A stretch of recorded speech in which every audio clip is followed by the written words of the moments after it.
Welcome to the Danger Zone.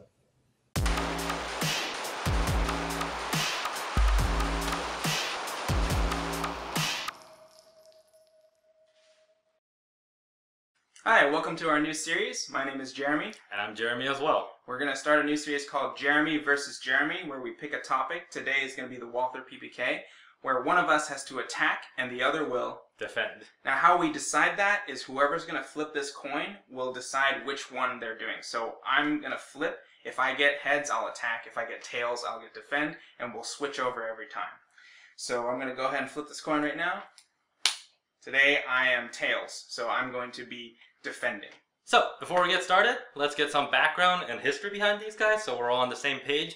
So, the Walther PPK is a short version of the Walther PP. The Walther PP was designed in 1929 by Walther Arms. Contrary to popular belief, it's actually not designed by Karl Walther. Actually, his son, Fritz Walther, designed it. It was a favorite among European police and military units alike for its compact size, its reliability, and its accuracy. Well, actually, now it sounds like I'm defending it. Wait. No, I'm supposed to. No, you're supposed to be defending. Why am I defending this? Yeah, I should be defending this. So, this gun is the best gun ever! Hey, wait your turn.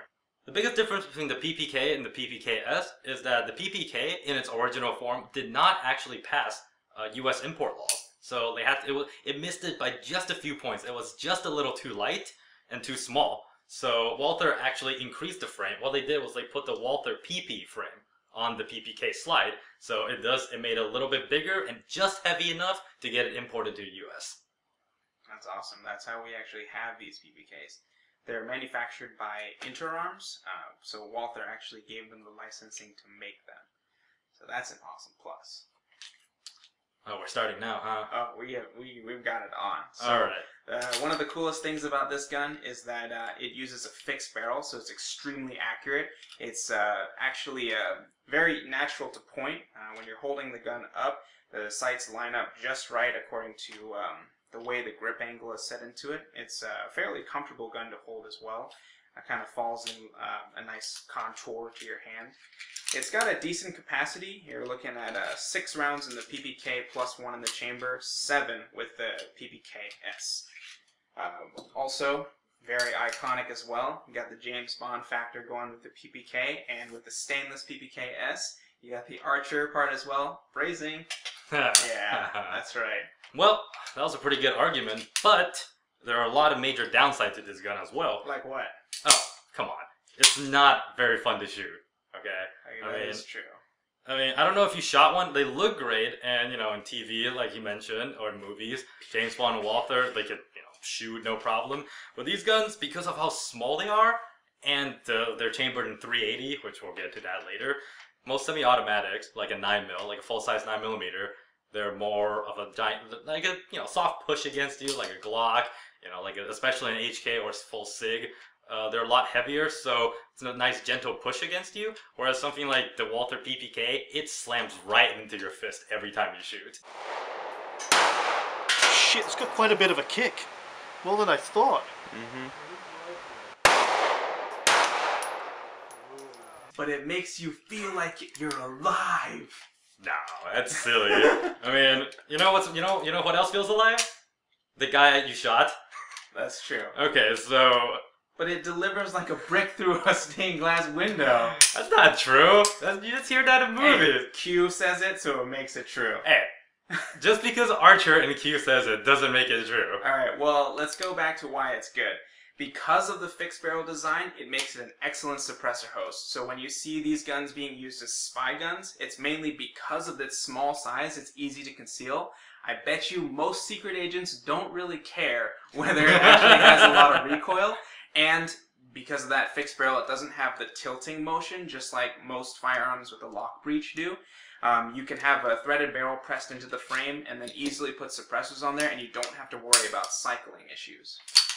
So that is a very good point, but the big problem, let's go back to the whole brick through a window thing, is that these guns, these two specifically, are chambered in 380 ACP, which isn't really a good defensive round today. Like, it's just not cutting it.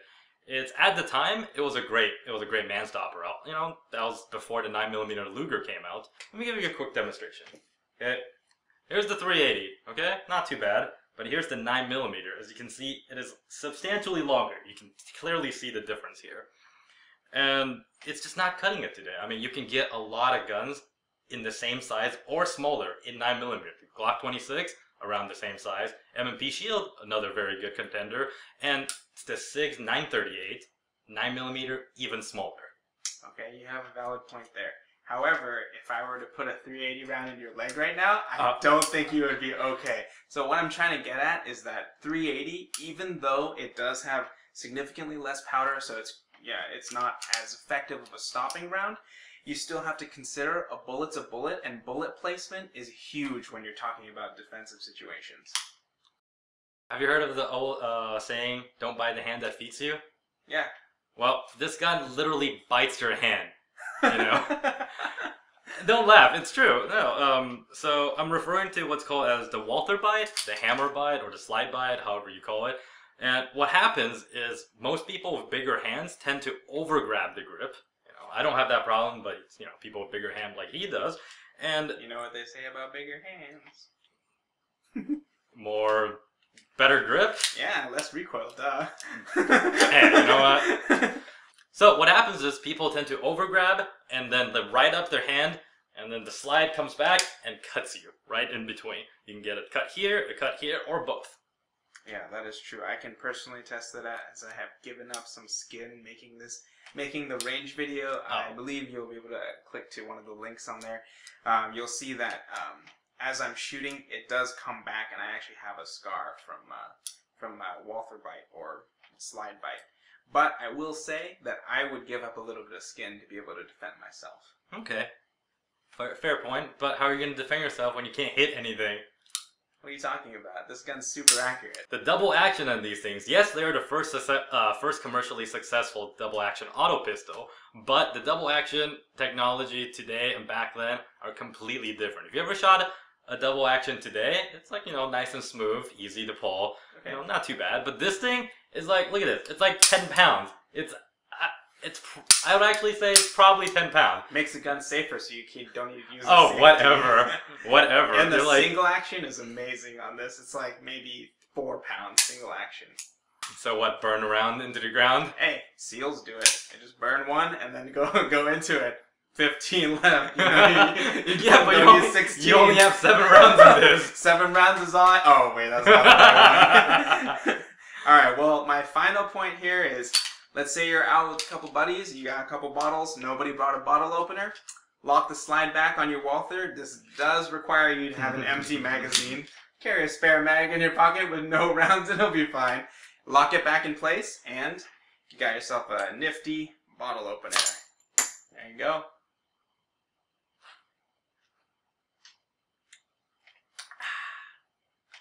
Alright, well that was our show. In the comments below you can say which one of us you've decided is the clear winner. Oh, come on. But you know, we'll leave it up to you guys. This is Jeremy versus Jeremy. Yep. And yeah, I mean, thanks for watching and hope you enjoy it. And one last thing, if you're interested in buying one of these, not that I'm defending you or anything, but if you're interested in buying one of these, Walther is actually starting to make them again. Oh, actually, that's right. I think Walther Arms is now the importer for Walther guns, so they are bringing PPKs back to the market. So that's a very cool thing. Smith & Wesson one sucked. Yeah, so at least now see, another reason, don't buy it, Smith & Wesson one sucks. Hey, these, must be a design flaw. Both of these are inner arms, which have no problems whatsoever. Yeah, so don't buy a Smith & Wesson one. But yeah, thanks for watching. Stay tuned for more videos. We'll be arguing about another topic sometime in the near future. Yep. All right. I'm gonna drink that.